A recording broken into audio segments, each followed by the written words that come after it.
is this. Uh, I'll say a sort of a fancy dream from an English sports writer who never really saw that much wrong with Daniel Kinahan, but he said that Tyson Fury and Anthony Joshua, of course, Fury's retired, but if it's to go ahead, it cannot go ahead in Saudi Arabia, where of course Joshua defeated in a revenge match against Johnny Ruiz. Well, not Johnny Ruiz, sorry, not Johnny Ruiz. Johnny Ruiz was the former champion. What was it, Ruiz? Andy. Andy Ruiz. Andy sorry. Ruiz. Yeah, his brother, yeah, his shorter, fatter brother.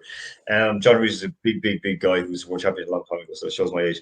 The funny thing is that with Mike Walters, that he said it belongs only in Britain, and it would be an abhorrent slap in the face for the punters if it ended up in the Middle East on the altar of cleansing the Saudis' awful record on human rights.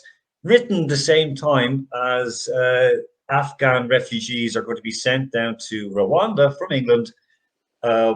People who fled for their lives, who actually relocated to England, they're sent down to Rwanda, not for processing, as the Rwandans have just said today.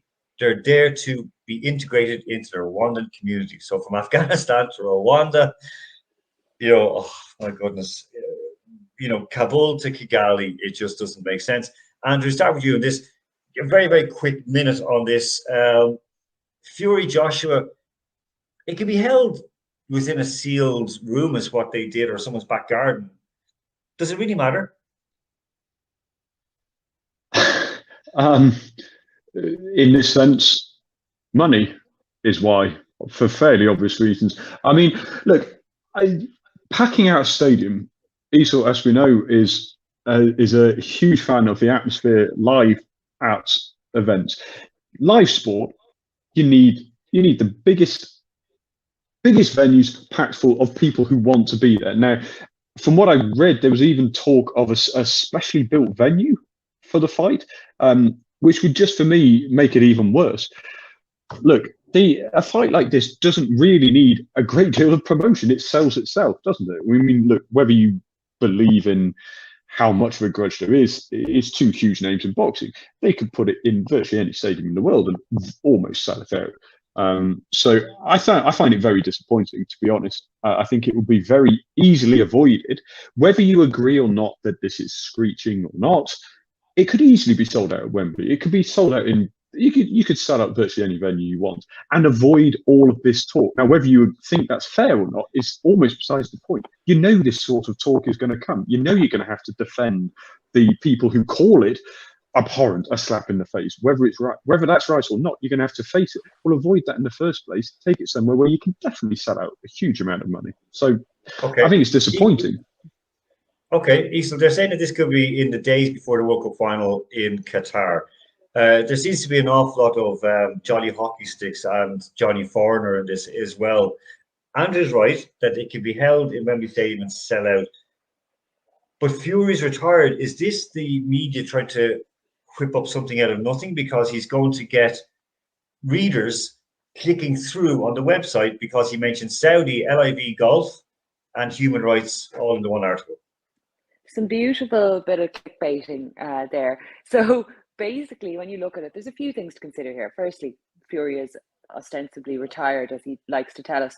Secondly, Saudi might be a convenient location for his favourite former manager who he knew nothing about being involved in criminality to pop down from his current home to join him in. That's Daniel. That he might be able to come and see the fight there, although I wouldn't fancy his chances in a Saudi prison.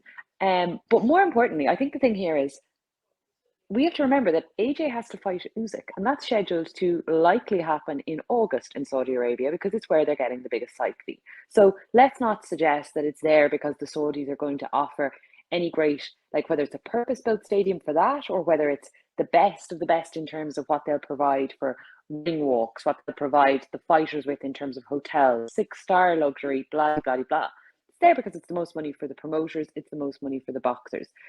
And unfortunately, like boxing is two people in a ring.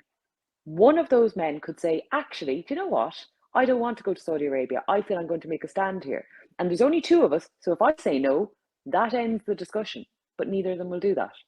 And that's what we've seen. When we've seen fights going to Saudi, that's a decision by the boxers because these are the biggest names in boxing.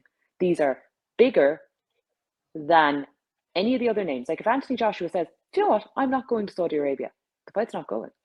And I think in terms of Tyson Fury, I certainly wouldn't expect to see him out again this year, and I certainly wouldn't expect to see him against AJ, probably because I don't think AJ beats Usyk in the rematch. Just a view. Okay. No, listen, I'm.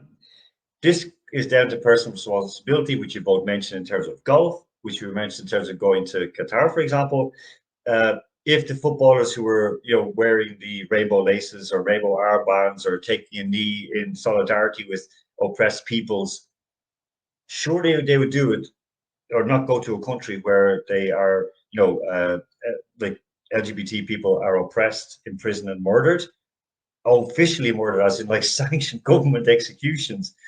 For example, in Saudi Arabia, or the fact that Nepalese and Indian, very poverty-stricken people, are being basically, burnt to death in the open sun through the heat.